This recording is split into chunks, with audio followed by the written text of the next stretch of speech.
So your vortex is, let's redefine it for you. Your vortex, you know what your vortex is? It's that collection, let's call it a collection point, although it's moving. A collection point of the desires that your life has defined. So the more you're living, the more you're defining. The more you're defining, the more you're asking. The more you're asking, the more the momentum, the more you're allowing, the more you get to feel the momentum. So let's redefine vortex in this way.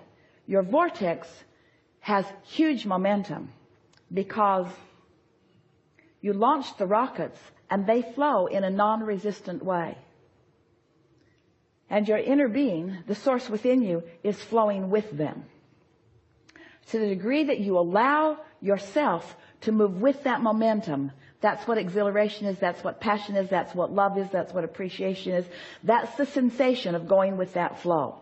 When you're not allowing it, you feel stifled, you feel pain, you feel uneasy, you feel angry.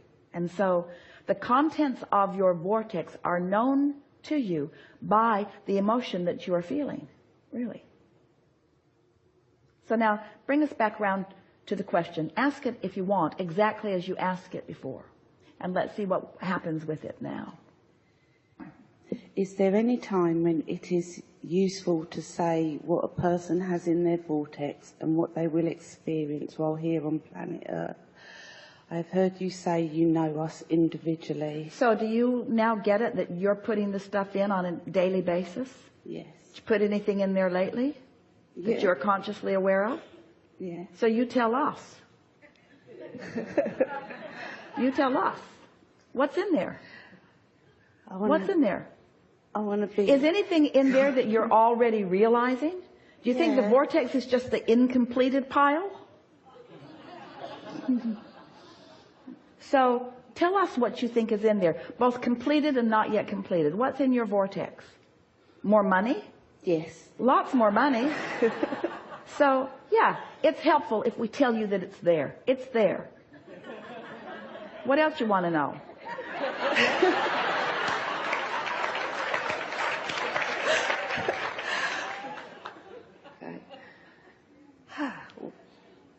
Well, I have more good feelings and the thoughts come in as I become more vibrationally. Well, yes, all of that's in the vortex.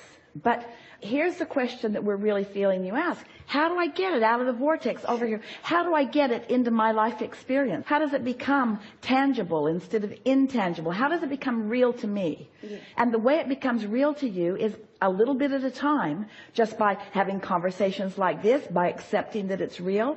And it's really helpful to acknowledge what's in there that you're already realizing. The word realize is so important. What are you already living? Can you think of anything that at one time you weren't living, that you now sense was in the vortex for a while, that you're now living?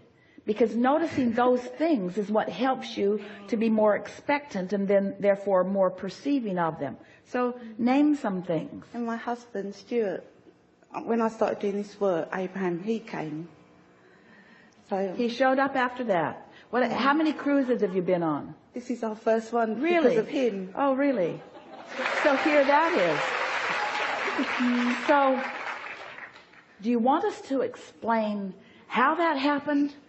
Because that's a long, old, boring story. Or can you just skip forward in it and accept that things that you once wanted that you didn't have, you now have? Yes. So you put things in the vortex. For a while you weren't a match to them. Somehow you found a way to be a vibrational match to them, and then they became realized by you. So once some things like that begin to happen, and those are some pretty big things, isn't it easier and easier to accept that other things too, other things too, other things too, other things too.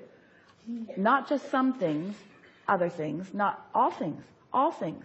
All things that you desire are in the vortex, and all things that you desire can come out of the vortex over here where you are.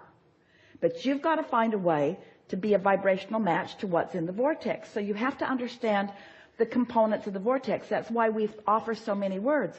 So what's in the vortex feels wonderful. Do you? If you do, then it's coming. You see.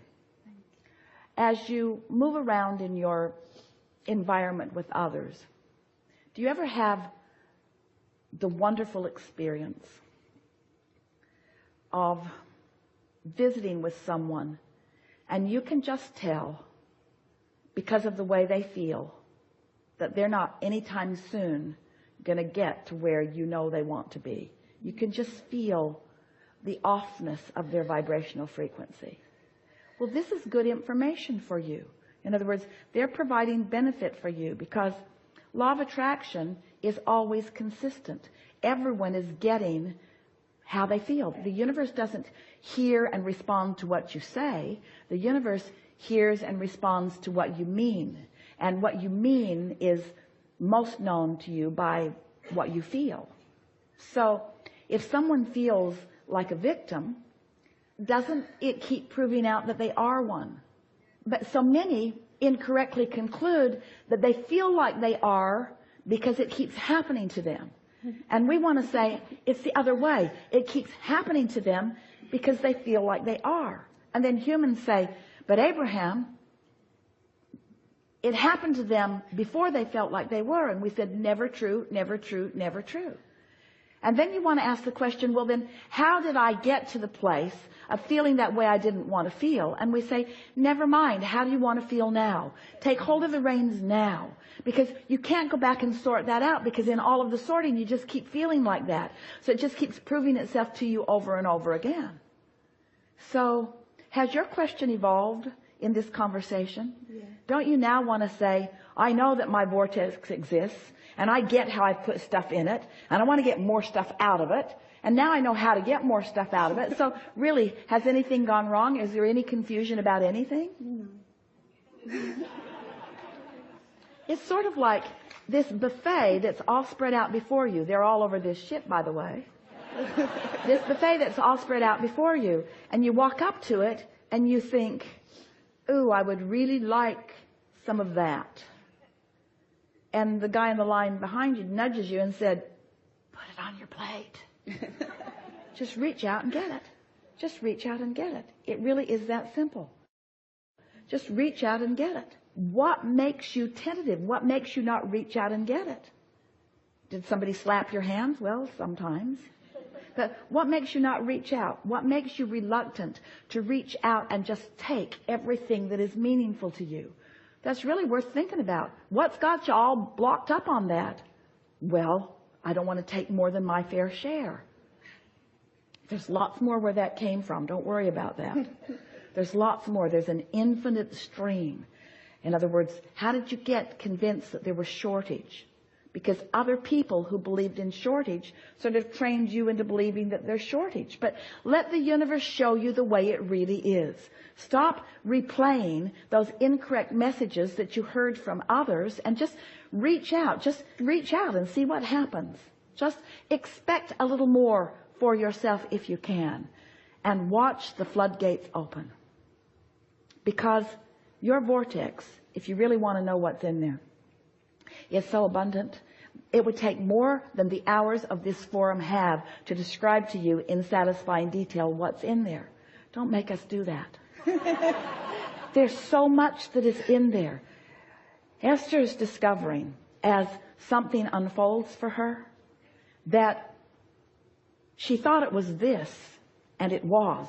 But it was also that and that and that and that and that and that and that and that and that and that. She wasn't thinking about until it happened. The manifestations of things are meant to feel like the rewarding manifestations of all of the stuff that you've been putting there, and they are.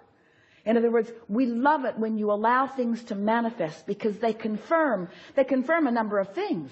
They confirm what you have incrementally been putting in your vortex. They confirm how law of attraction's been bringing the things, the components together to make them even bigger and more than you could have even conceived of.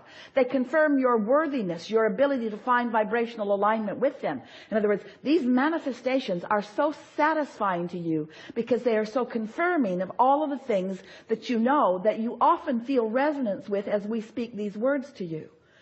But if you can let go of being hung up on needing the manifestation in order to feel that way, and you can begin feeling some of those things pre-manifestation, oh, it's like priming the pump. And once the things begin manifesting and you start accepting the worthiness of your being, and you start acknowledging that what your real work is to sift and sort and decide, oh, that's the hard part. Really, the easy part's putting it in the vortex. It just naturally goes there. And the easy part's getting out of the vortex. Really it is, because all you got to do is chill out and some of it'll come out. The hardest part is the defining of what you want. And oh, you've done enough of that to keep you busy for 20 or 30 lifetimes. So there's nothing hard about any of this, is there? No. You feel clear about it now, don't you? Yeah, I do. Thank you. Really good. Thank you so much. Really good.